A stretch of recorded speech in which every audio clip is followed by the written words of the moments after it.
ही हळद केलेली आहे शेतामध्ये.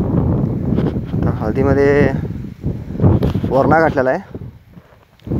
4 महिन्याचं पीक आहे. आता हे कसपटलं उगवायला आले. आता वरणा सगळा उगून आला झाला की जरा मोठं मोठं खुरपं खेळून घ्यायचं. असं वरणा उगवायला वरणा हळदी उगवायला द्या. हळद उगवाल्या. आता हे मोठं मोठं जरा कसपट उठलेलं आहे. असं हाताने ते काढून घ्यायला. आणि ड्रीप पाईपा वाऱ्याने सगळं खाली पडलेत. ड्रीप पाईपा वाऱ्याने खाली पडलेले आहेत. आता कुट्ट्या राहून याला नीट करून घ्यायचं. तसा वरणा असं दिसायला आहे. सरी दिसायला वरण्याची. हळद आता उगवल्या. हळद लावून 15 दिवस झाल्या. आता हे वरणा टुटून आम्ही आज 4था दिवस आहे. पाऊस भरपूर झाल्यामुळे दडपा पडलेला त्याने उगवायला जरा असं लेट घेतले. त्याच्यामध्ये 5 फुटाला एक मिरचीचं झाड बसणार आहे.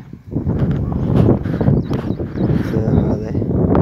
ही चक्कर हळद आहे. शेलम आहे.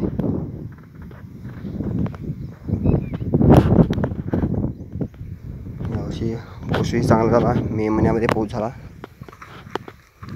हळदीची लागवड लवकर झालेली आहे.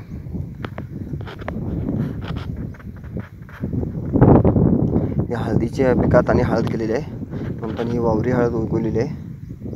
ही काय मध्ये उगवलेली ही वावरी हळद आहे.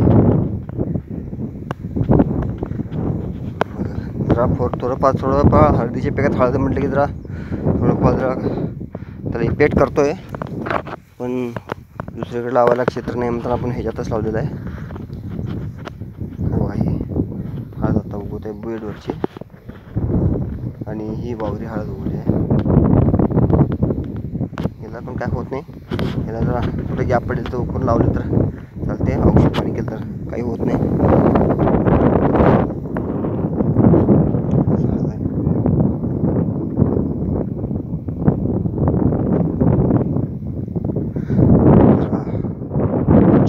सपोर्ट करा, सबस्क्राईब करा, लाईक करा. काहीतरी आमचं चुकलं तर कमेंट करून सांगा.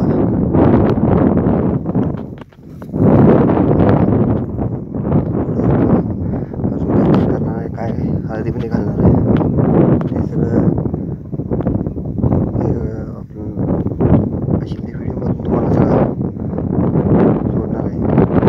सबस्क्राईब केलं की तुम्हाला व्हिडिओ बघता असं हरळी कुठं तर हरळी उगवल्या. ते आता वरणा उगवल्या. त्यांना काय खुरपे खेळायला येत नाही. हाताने काढावं.